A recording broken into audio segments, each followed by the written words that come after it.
Hi, it's Elizabeth from Tyne Valley Motorhomes, and today we'll be doing the handover video of the Swift Voyager 510. So on the driver's side of the vehicle you've got your gas locker. This will hold two 6 kilogram bottles. When you're tightening up your pigtail, remember it's left to tighten, right to loosen, opposite way around being gas, and you want a spanner just to nip the pigtail up nice and tight. And then on here you can see you can open and close the gas on and off. If you've opened your gas bottle but you're not receiving gas in the vehicle, just check this little yellow toggle here. It's just a crash valve, so if it comes out, just push it in, hold it down for a couple of seconds, and you should get a flow of gas through the vehicle. And then when you're putting your gas bottle on, remember to strap them in so they don't rattle around when it's moving. Just above your back wheel you've got your external shower point. So you'll want your external shower, you should push it on, clip it in, and then if you've got your water pump on inside, the external shower will work. However, it's just a cold shower, not a hot one. The back of the van at the top, you've got your reversing camera, and then there are two fuel bike rack fitting points if you wanted a bike rack fitted. The back of the vehicle on the passenger side, you've got your garage door. You've got a couple of shelves in here for storage. And then right at the bottom here, there's your cassette locker. So if your blade on the inside of the toilet is closed, you can push this blue lever up and gently slide the cassette out. To empty it, you just want to pull your spout round and then unscrew the cap. When you tip it up and empty it, make sure you press this little blue button in. This just allows some air in and stops it from glugging. Then you can rinse it out with some clean water, and then before you put it back in, put some blue or green liquid in your cap, pop it down, tighten it up, and then you can slide it in, ready for use again. Behind your back wheel on the passenger side, you've got your fresh water drain off point. So if you turn this around, all the fresh water will drain out. You want to do this when you're winterising your van, because you don't want to leave any water in the vehicle when you're not using it, as it will freeze and cause damage to the tanks. Above the wheel is your freshwater filler point, so if you use your key to unlock, you can then twist and bring the cap off. You then want a hose pipe and some adapters, as some sites just provide the brass tap. You can then pop the hose pipe through there and fill your freshwater tank up. However, if you can't get to the tap, there is an electrical point here that you can put a water pump on, and then put the hose pipe in an aqua roll, turn the water pump on the inside, and you can fill your freshwater tank up that way. Next along, we've got your external barbecue point. So if you've got your gas bottle turned on and a flow of gas through the vehicle, you can turn this grey lever around, and then with an adapter and a length of hose, you can connect it to your external barbecue or CADAC. Next, we've got your hookup point. So when you're hooking up and disconnecting, just remember to gently lift up the collar, align it up, and place it on. Don't walk around with a live cable, so you want to connect the hookup cable to the vehicle first, and then to the mains, and then when disconnecting, disconnect from the mains and then the vehicle, so you're not walking around with a live lead. Just in front of your habitation door, you've got your wastewater drain off point. So again, just turn it round, let the water drain out. You can do this when you're leaving a site, as you don't want to travel home with the extra weight of wastewater. And again, when you are winterising your vehicle, you don't want to leave any water in the tanks to freeze. But you can also just leave the taps open, so any residual water can escape before the cold weather. Just on the outside of your passenger door, you've got your diesel and AdBlue filler points. When you're filling with your AdBlue, if you go to a petrol station where they take Arctic lorries, it's slightly cheaper than if you buy it on the drums. When you want to open the bonnet, use your ignition key, pop it in the front and turn it left to unlock it, and then right to release it, and lift the bonnet up at the same time as you turn it right. And the main things you've got under your bonnet is your screen washer fluid, got your oil, your brake fluid, got your dipstick down here. And then on the other side, you've got your negative and then your positive under here, if you need to give or receive a jump start. When you get into your vehicle, the first thing you want to do is turn your main control panel on by pressing this button. From here, you can turn your internal lights on, which is this button here. You can then turn the lights on and off throughout the vehicle with individual rocker switches. If you want to check your water levels and battery levels, you just press this button here and it'll show you all the different levels, so you can see you've got about half a tank of fresh water and about just empty on your wastewater tank. And here you've got your water pump, so that you'll have a pressurised flow of water through the vehicle. And then if you press this button here, it will just heat your water tanks up just below freezing. It'll just keep the water tepid so it doesn't freeze if you're using your vehicle during the winter months. And the top button here is your awning light. As you can see, the lights come on here. This green button here just says that you're hooked up and you're getting power into the vehicle. To use your Truma heating system, the first thing you want to do is press the round button to get to your home screen. You can then see lots of different icons. So the first one, the thermometer, is your internal heating. So if you click on that, you can scroll from off all the way up to 30 degrees. Next, you've got your water. So you can have it on off, eco, which will just keep your water warm, hot, or boost. Boost will take energy away from the heating for half an hour to get you hot water quicker. Next, you've got your energy source, so you can have it on just gas if you're wild camping, mix of 1 kilowatt of electricity and gas, 2 kilowatts of electricity and gas, or just electricity, depending on what you need. You then have your fan speed, so you can have it on high, eco or boost. It will just depend. So if it was really cold, you can put it on boost and it will just blow the air around the van a bit quicker.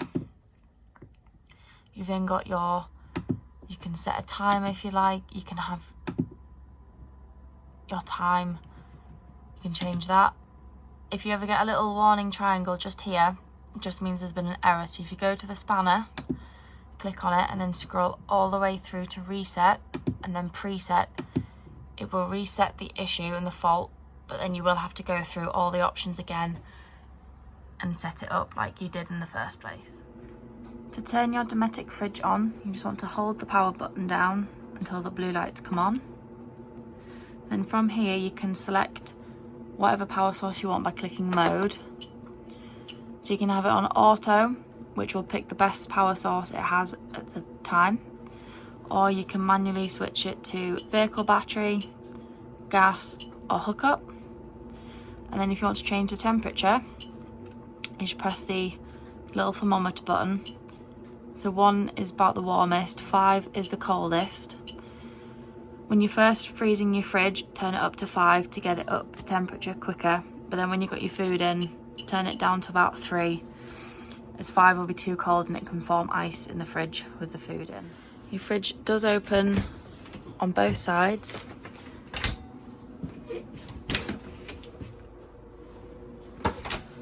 In the cupboard below your fridge, you've got your Sergeant unit. So in here we've got your fuses. We'd always recommend you take some extra fuses with you. You can get them from Amazon or eBay. Just in case anything blows, you can easily replace it and not be without your fridge or lights working when you're on holiday. On the other side is your trip switches. So if you're ever hooked up and you're not receiving power in the vehicle, just press this button here. If the van trips, it means there's something within the van, like your fuses, that's causing the issue. However, if it doesn't trip, it means you're not receiving power. So it could be an issue with the mains or the mains cable. When you're winterizing your van, if you press this button here, it'll turn all the electrical supplies and appliances in the vehicle so it doesn't drain your leisure battery when you're not using it through the winter months. If you want to close your bathroom doors, just remove the travelling straps on both sides. You can then gently bring the door across. They'll meet in the middle, the magnet, so you get full privacy when you're in the bathroom. In the bathroom you've got a long mirror, and then inside you've got a nice little cupboard. You've got a couple of shelves, and then you've got some hanging space for all your clothes.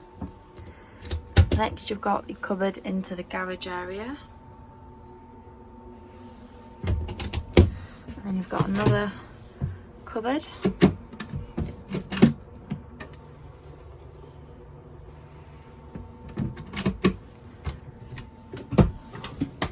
Below you've got your toilet. As long as you've got your water pump turned on and some fresh water in the tank, press this blue button here. You'll get a flow of water into the bowl. And then if you pull your grey handle across, the blade will open. Just make sure you shut it after use to stop any smells coming through. And then down here, this will turn red when the cassette is full and ready to be emptied. You've got another large mirror above your sink, and then cupboard space in the top. Got a cupboard below.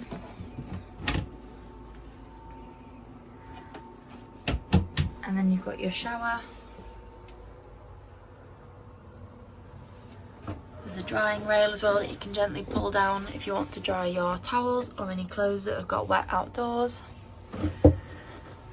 And then to shut the shower door, you just pull this little lever up, bring the door across, and the magnets will keep it shut while you're in the shower. Got all three gas burner hobs working. Once you've used them and turned them off, just let the metal fully cool before you put the glass lid down, as it will shatter if it touches the metal and it's hot. Here we've got the oven working. And we've got the grill as well, working on gas. Here we've got the hot water running. I don't know if you can see the steam, but the water is hot and up to temperature. Just behind the kitchen tap, you've got your table controls. So if you press the button to go down, the table will slowly go down, or if you press the up button, the table will come back up into its normal position.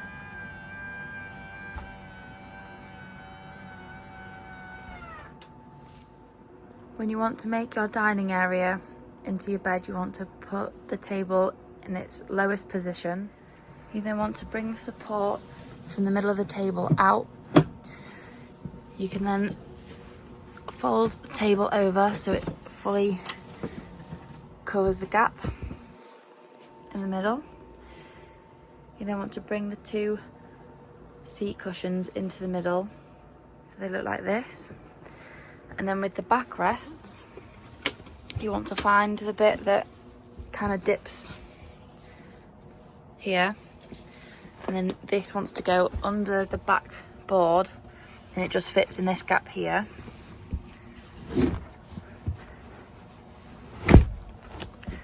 Like that. And then you want to do that with the other backrests as well. And once you've got all the cushions down and flat, if you want a little bit extra room, you can also move these two cushions.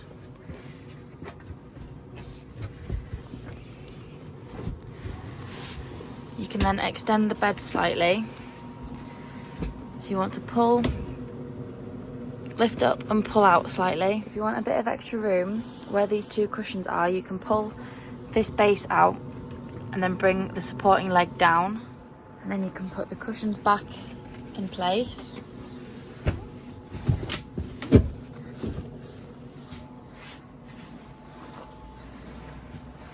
And there you have a nice large double bed in the front of the vehicle.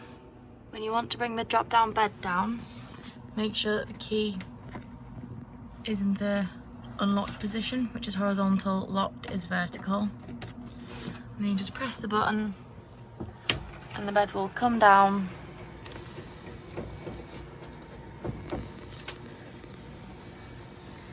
So you can either stop it about halfway, and then you've got bunk beds, or if you just want to use a drop down bed, you can bring it all the way down.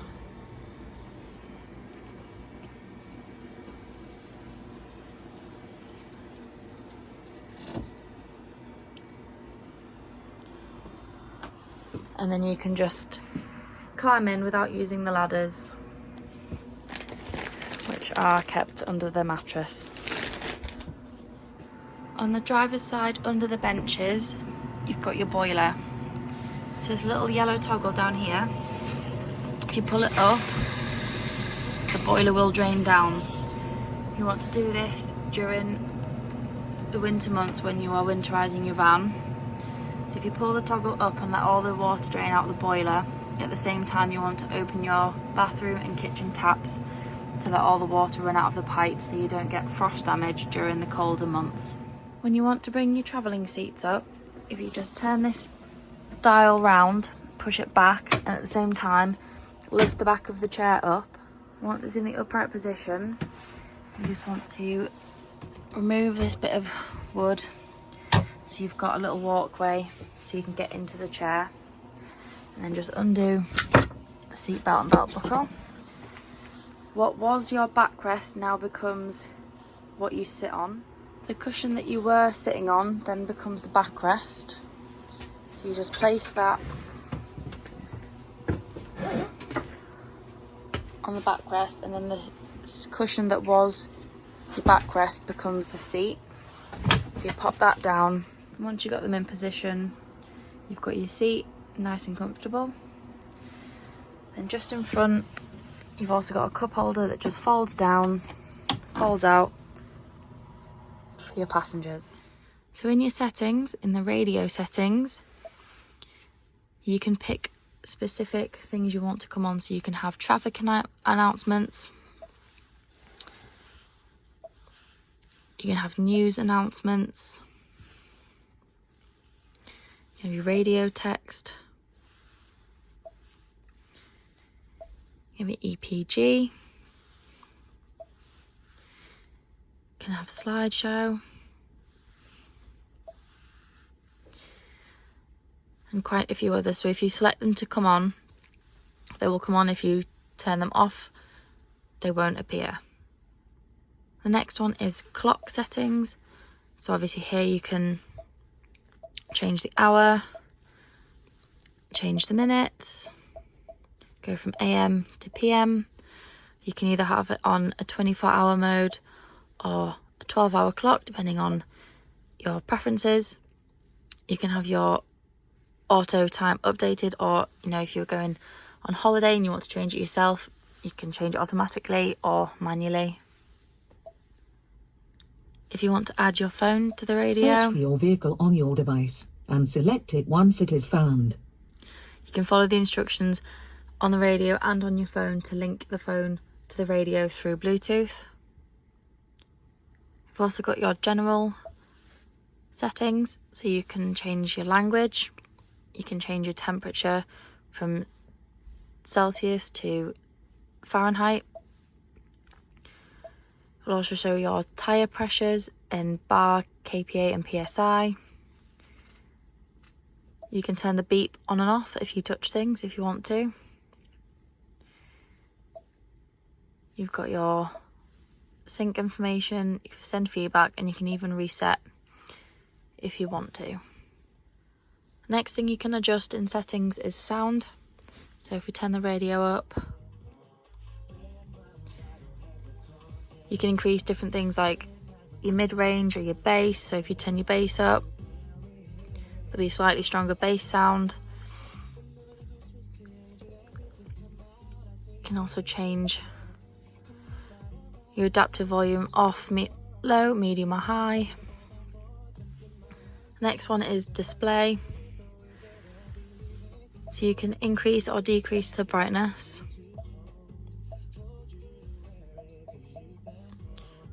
And then you can even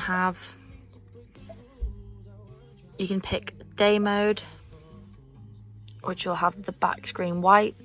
You can pick night, which is the dark blue, or you can have it in auto, so it will automatically go white background for the day and then a dark blue background for the night.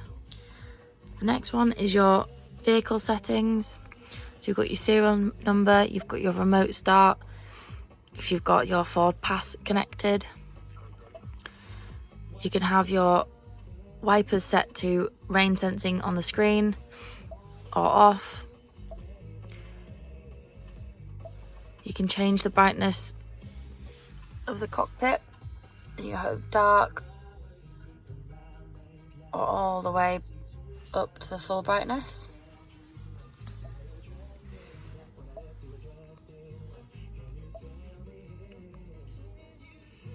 You've got your lock, so you can pick whether it auto locks itself, it doesn't unlock itself.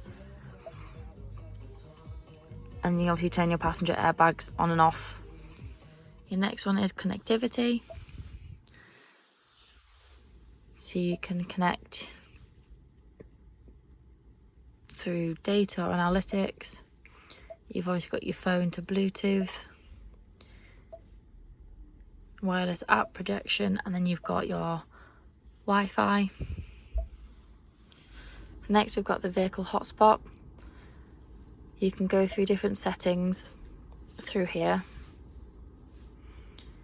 And you can see your data usage and then turn the hotspot on and off. Emergency assist would be used if you've been in an accident.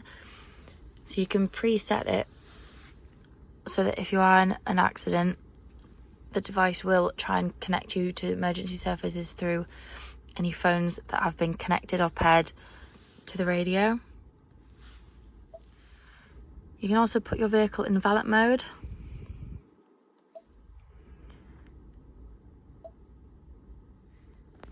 The software updates means you can get your updates through the radio, so you can check if it's ready to be updated, or you can even just put it on automatic updates, which will update everything when you are connected to the internet. Last one in your settings is the Ford Assist. So you can wake the Ford Assist. You can set a specific word, such as OK Ford. You can select a preferred wake word. You've got your advanced mode.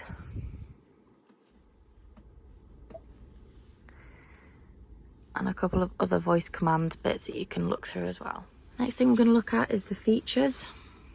So we've got drive modes. So here you can select whether you want to drive normal, eco, slippery in sort of wet weather conditions or icy conditions, and then towing. The next one is your driver assistance. So you've got your auto start stop, you've got your traction control, you've got your speed limit assistant,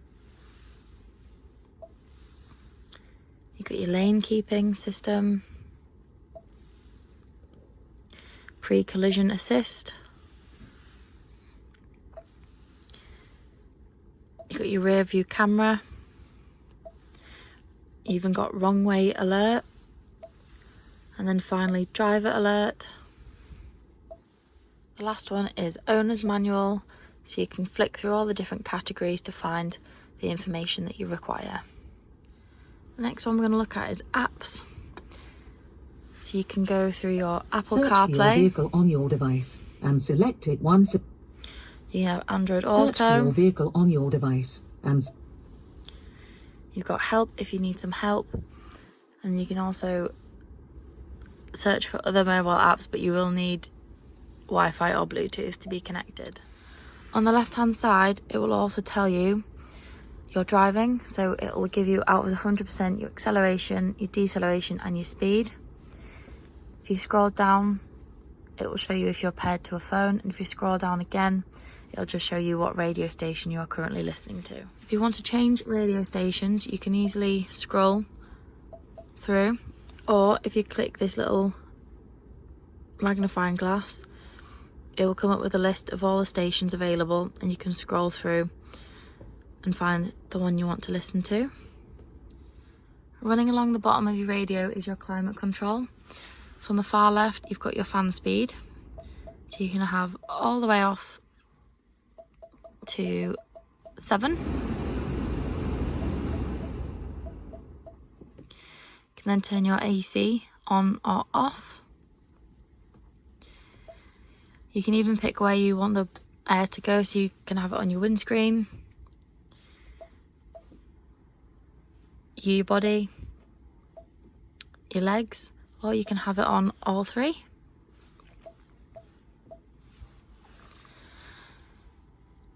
You can have the blowers on max from here as well. You've got auto, so you can pick the different levels down here as well. You can circulate the air on the inside of your vehicle, and then on the far right you've got temperature, which from about 30 degrees, and then you can scroll all the way down to about 15 degrees.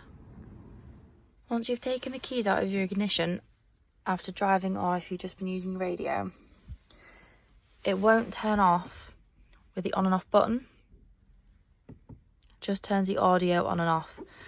So to get the radio to shut down and turn off, you want to open your driver's door. You'll see there, it's turned off. You want to go from park to reverse or drive, you just turn the dial round and you'll see that the light comes on. If you want to go to manual, just press the button in the middle and it will be on drive manual, and then click the button again to go off. When you pop it into reverse, you'll hear the beeping and your reversing camera will come on your dashboard.